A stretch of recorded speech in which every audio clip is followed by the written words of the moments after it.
Cement की खनन की जो उत्पादन क्षमता है वो बढ़ाने के लिए होती है। इसमें जो भी सुझाव या आपत्ति में लिखित या मौखिक रूप से मिलते हैं उनको हम मिनट्स बना के भारत सरकार को भेजते हैं। इसमें जो भी आपत्तियां दर्ज होती है उसके ऊपर भारत सरकार में जो कमेटी बैठती है वो निर्णय करती है, और निर्णयों में जो अगर कोई खामी मिलती है तो भारत सरकार की कमेटी आके जांच करती है, और जांच में जो रिपोर्ट अगर संतुष्ट पाए जाते हैं तो ही इनको एनओसी दी जाती है। जो पिछली वाली पर्यावरण स्वीकृति में जो कमियां आई थी उसमें कुछ एक आध इनके जो ऑब्जेक्शन लगे थे उसके लिए कमेटी ने आगे विजिट भी किया था, उनको सजेशन भी दिए थे जो इनके द्वारा पूरे करने के बाद ही इनको पिछली वाली पर्यावरण स्वीकृति मिली थी। इस बार भी जो पूरी मिनट्स हैं, पूरे ज्ञापन हैं, वो सारे संलग्न करके भारत सरकार को भिजवाया जाएगा। अगर उसमें कोई आपत्ति होगी तो बिल्कुल कमेटी आएगी, अगर जो इनको सजेशन देने होंगे वो सजेशन देके इसको रेक्टिफाई करवाया जाएगा। तो जो पौधों का होता है वो सारा हमारा जांच करता है। जो CSR फंड है वो भारत सरकार के वन एवं पर्यावरण मंत्रालय वो, और जो लोकल जिला प्रशासन है उसके सहयोग से इनको खर्च करना होता है। अभी जो नए नियम है उसके अनुसार जो पर्यावरण ये जो जन सुनवाई करी है इसमें जो पंचायत या जो जनमानस है वो अपने जो भी वो देते हैं प्रस्ताव उसको ये CSR एक्टिविटी में इंक्लूड करेंगे, और उसके हिसाब से ही अपना प्रस्ताव बना के उसको खर्चा करेंगे। ये पर्यावरण संबंधी जो 6.75 मिलियन टन पर एनम का जो है उत्पादन क्षमता बढ़ाएंगे।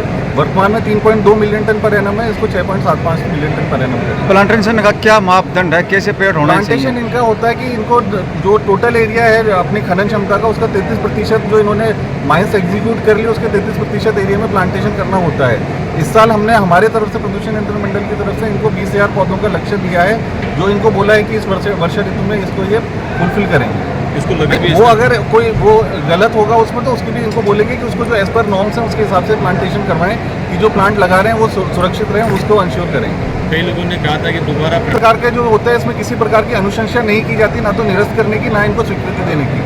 इसमें जो भी लोगों की सुझाव है, अगर किसी ने सुझाव दिया निरस्त की जाए तो उसको भी हम एज इट इज़ भारत सरकार को भेजेंगे। भारत सरकार जो भी उसको उचित निर्णय वो अपने स्तर पर लेंगे। ऑफिशियली इसको अगर स्वीकृति मिलती है वो इनको जो अखबार है जो लोकल अपने और डेली जो नेशनल न्यूज़पेपर है उसमें पब्लिश करना होगा, और जो भी इनकी कॉपी है वो हमारे कार्यालय में जिला प्रशासन और भारत सरकार के मंत्रालय वहाँ पे भी रहेगी। आज का क्या कैलकुलेट लोगों के सुझाव और आपत्ति आई है वो हम एज इट इज़ संलग्न करके भिजवाएंगे, उसमें हमारी अनुशंसा नहीं रहती है। जो इनके जवाब है अगर भारत सरकार उससे संतुष्ट होगी तो इनको देंगे, अगर नहीं होगी तो उसको दूर करवाने के लिए जो भी सुझाव हैं वो इनको निर्देश दिए जाएंगे। ये वीडियोग्राफी द्वारा करवाई गई, और इसमें किसी प्रकार की अगर आपको कॉपी वगैरह कुछ भी चाहिए होती है वो आप हमारे कार्यालय से किसी भी समय ले सकते हैं। कई लोगों ने जो नेगेटिव है उसकी कॉपी हमारे जो पॉल्यूशन कंट्रोल बोर्ड है उसकी वेबसाइट पे, भारत सरकार की वेबसाइट पे सब जगह मिलेगी, ऑफिस में भी मिलेगी। अगर किसी को लगता है कि मेरा ज्ञापन या मेरे जो सुझाव हैं वो नहीं गए हैं तो वो आप आके चेक कर सकते हैं। ऐसे प्रोसेस करेंगे। ये जो श्री सीमेंट का लीज एरिया है उस लीज एरिया में खनन का जो इनका एनुअल इनका लिमिट होता है उसको बढ़ाने के लिए इनका जो क्रेशर है उसमें उनकी कैपेसिटी को इंक्रीज़ करने के लिए जो इनकी आवेदन था उसके संदर्भ में इन्वायरमेंटल क्लियरेंस के लिए जनसुनवाई थी। इस जनसुनवाई में आसपास के सभी लोगों को आमंत्रित किया गया था, उनको बुलाया गया था, उनके ऑब्जेक्शंस और सुझाव मांगे गए हैं, और उन सुझावों पर कंपनी के जो प्रतिनिधि थे उनसे हमें प्रतिक्रिया लेनी थी, उनकी राय लेनी थी, उनका उत्तर लेना था।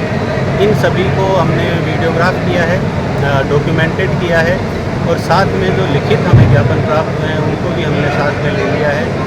इन सब को कंक्लूड करते हुए इनकी एक रिपोर्ट हम मिनिस्ट्री ऑफ एनवायरनमेंट को लगेगी।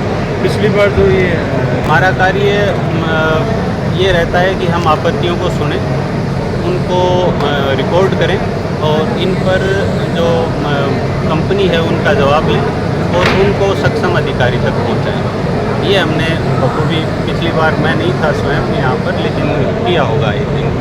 और अब उसमें क्या क्या चीज़ें कमी रह गई ये अभी मुझे आइडिया नहीं है। आज कुछ चीज़ों के बारे में पता लगा है तो उनके बारे में बात की। तो फिर क्या जो हमारी जो ऑब्जेक्शंस और सुझाव हमने आमंत्रित किए हैं वो हम डॉक्यूमेंटेड करके और आगे उनको सिर्फ एक्सपेक्टेड तो रहता ही है कि वो गैर विधिक और गैर वैधानिक कोई कार्य तो कर ही नहीं सकते। वो यदि कोई ऐसी चीज़ कर रही है तो उसके ऊपर तो हम जरूर निगाह रखते हैं, लेकिन ये जो चीज़ें हैं मतलब रोज़गार के बारे में जैसे मांग है और ये तो आउट ऑफ कॉन्टेक्स्ट है इसे, तो इसको ऊपर न तो हमको रोज़गार के विषय में ये उनको पूरा करना चाहिए। इसके बारे में मैं एक बार जैसे आज आई थी बात कि पिछली बार इन्होंने इतने पौधों का कमिटमेंट किया था लगाने का, कि वो नहीं लगाया तो उसके बारे में चर्चा की।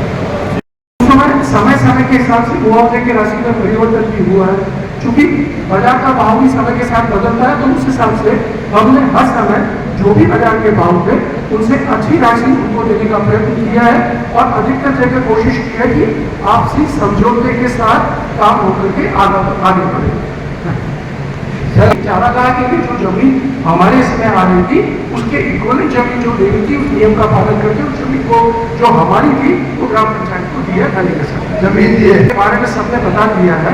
उसमें पेड़ पौधे का जो भी कानूनी प्रावधान था उसका जो फंड हमें देना था वो हमने और जो आप लोगों के जो सुझाव है हमने माइंस एक्ट के अंतर्गत माइंस रूल 1961 के अंतर्गत परमिशन लेने के बाद ही हम लोग रात्रि का कार्य करते हैं।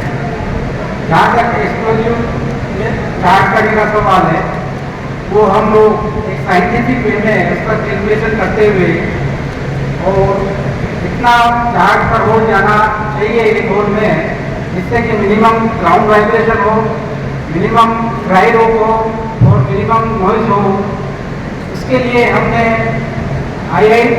NIT सूरतगल जो कि एक गवर्नमेंट का कॉलेज इंजीनियरिंग कॉलेज है उसके माइनिंग डिपार्टमेंट के द्वारा हमने इसकी स्टडी करवाई हुई है और उस स्टडी की जो रिकमेंडेशन है उसके अनुरूप भी हम लोग प्लास्टिक का कार्य संचालित कर रहे हैं और उसकी रिपोर्ट जो टेक्निकल रिपोर्ट हम लोगों को मिली है उस रिपोर्ट के बेसिस पे हमने भारत सरकार के DGMS द्वारा परमिशन लिया हुआ है, उसी के अनुरूप हम लोग कार्य करते हैं।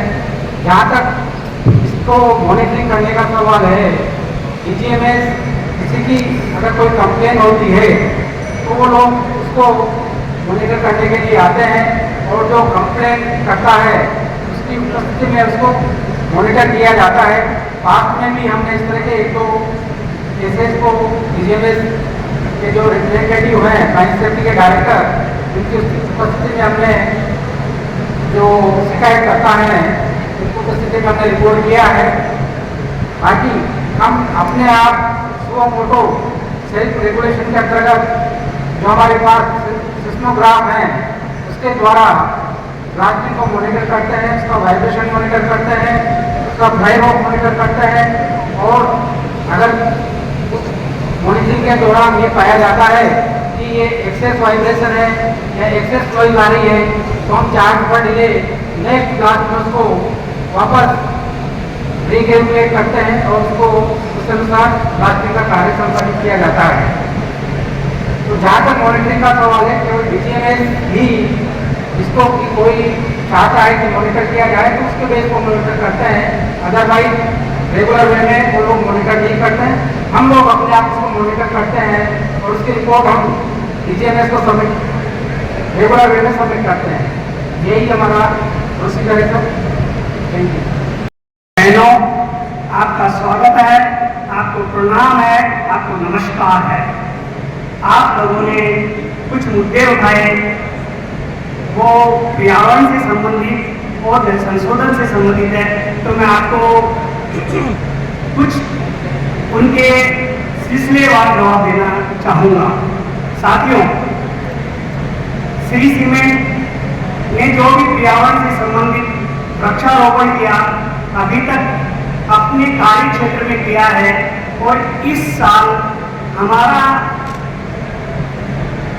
अनुमानित 62,000 पौधे लगाने का है, जो हम कुछ प्लांट के अंदर लगाएंगे, कुछ माइंस क्षेत्र के अंदर लगाएंगे और 11,000 पौधे में आप सभी के सहयोग से आसपास के गांवों में लगाने के लिए तटबद्ध हूँ। आप मुझे सहयोग करिए, मैं वादा करता हूँ हम मिलकर पौधे लगाएंगे और उनके लिए जो उचित रखरखाव होगा वो भी करेंगे। आप परंतु में सहयोग करिए। इस रोड के दोनों तरफ मैंने गड्ढे खोदवा रखे हैं प्लांटेशन करने के लिए। लगभग 2 साल या 3 साल के हम पौधे लगा रहे हैं और पौधे भी वो स्पाइसिस यूज कर रहे हैं जो इस क्षेत्र में ग्रो होनी चाहिए। या तो वो नीम होगी, बम्बूल होगा, पीपड़ होगा, खेजड़ी होगा, गुलमोहर होगा, ऐसे पौधे लगाने का हमारा प्लानिंग है और हम तटबद्ध हैं। उसके लिए ऑलरेडी हमने रिक्वायर्ड फंड की सैंक्शन ले ली है। दूसरा, जल दोहन हर माह लगभग 21,000 से लेकर 22,000 किलोलीटर पानी हम STP नवलगढ़ से ले रहे हैं। उसका समय अनुसार समय पर हम भुगतान भी करते आ रहे हैं। उसकी सारी बिलिंग हमारे पास है, हम एसडीएम साहब को कभी भी प्रस्तुत कर सकते हैं। तो हम प्रतिबद्ध हैं नवलगढ़ एसटीपी का पानी निरंतर रूप से हमारे प्लांट की आवश्यकताओं को लिए और हमारे क्षेत्र में जो भी हमारी रोडें हैं उन पर छिड़काव करने के लिए हम प्लांट के अंदर जो भी वृक्षारोपण कर रहे हैं उसमें भी उसी पानी को यूज करने के लिए। साथियों, हम जल दोहन बिल्कुल नहीं करते, हम केवल पीने का पानी बोरवेल से लेते हैं। लगभग 35 क्यूएल पानी हम पर डे पीने के लिए यूज कर रहे हैं माइंस क्षेत्र में। साथियों, जल स्तर बढ़े उसके लिए लगभग 1 करोड़ रुपए का मैंने सैंक्शन लिया है, जिसमें से हम 26 लोकेशंस पे वर्षा ऋतु का पानी हम इसी क्षेत्र में इसी जमीन पे डालें, उसके लिए हम कार्य कर रहे हैं। एवं साथियों, हम जो माइंस से उत्सर्जन कर रहे हैं उसके बाद जो हमारी जगह बनी उसमें भी हम वर्षा ऋतु का पानी एकत्रित करके उसको एक 200 मीटर बाई 200 मीटर का ऊपर एक हमने तालाब बनाया है। उस पानी को नीचे से लाकर ऊपर हम रिचार्ज कर रहे हैं। तो मुझे विश्वास है आने वाले समय में हम इस क्षेत्र को और हरा भरा पाएंगे और पानी का क्षेत्र भी, पानी का तल 100% ऊपर जाएगा। प्लांट माइंस और माइंस के उत्खनन से किसी भी प्रकार का पानी नहीं ले रहा है। साथियों, बात करते हैं रोजगार माइंस क्षेत्र में हम जो योग्यताएं होती है उसके आधार पर दिया जाता है। इस क्षेत्र में हमारी आवश्यक योग्यताओं वाले लोग नहीं होने के बावजूद भी श्री सीमेंट ने पिछले साल 35 लोगों को अप्रेंटिस पे लिया, जिनके पास ITI डिप्लोमा था, ऑटोमोबाइल या उससे संबंधित, और इसी माह में लगभग 25 लोगों को कंपनी ने अपने रोल पे रखा है, यानी कंपनी के रोल पे रखा है। साथियों, कोई भी साथी अगर उसमें आवश्यक योग्यताएं हैं और संस्था में अगर खाली जगह है तो सबसे पहली प्राथमिकता झुंझुनू, सीकर, नवलगढ़ के लोगों को दी जाएगी। ये मेरा आप लोगों से वादा है। आज भी अगर हम बात करें तो हमारे यहाँ पे झुंझुनू, सीकर, नवलगढ़ के लगभग 57% या तो कंपनी पे या तीसरी किसी सर्विस प्रोवाइडर के थ्रू लगे हुए हैं और राजस्थान के लगभग हमारे यहाँ 87% लोग कार्यरत हैं। साथियों, मैं हमेशा आपके साथ आपके कंधे से कंधा मिलाकर चलने के लिए तैयार हूँ। उद्योग कभी किसी का नुकसान नहीं करना चाहता। उद्योग पनपेगा तो आपकी आर्थिक स्थिति भी हमेशा उन्नत होगी और मैं आपको विश्वास दिलाता हूँ पर्यावरण से संबंधित आपकी सारे सुविधाओं को हम एक कमेटी गठित करके इम्प्लीमेंट करने के लिए तैयार हैं और हमें लगाना चाहती है। उसके लिए भी हम सरकार, आप और श्री सीमेंट प्रबंधन मिलकर पूरे 32,000 पौधों को आसपास के ग्रामीण क्षेत्रों में लगा सकते हैं, या पंचायत समिति के द्वारा या कुछ प्रतिनिधियों के द्वारा या किसी सामाजिक सेवा समिति के द्वारा हम उन पौधों को लगाने के लिए तैयार हैं। इसी संदर्भ में कल मैं राजस्थान प्रांत के प्रचारक महोदय साहब से भी मिला था। उनकी एक योजना है कि हर गांव से 100 महिलाओं को प्लांटेशन के लिए आइडेंटिफाई करना। मैंने उनको बोला कि आप भी हमें कुछ गांव दीजिए, हम उन 100 महिलाओं को जो भी आवश्यक सहायता है पौधा लगाने के लिए अवश्य प्रदान करेंगे। धन्यवाद। आपको न्यूज़ कैसी लगी कमेंट बॉक्स में लिखकर जरूर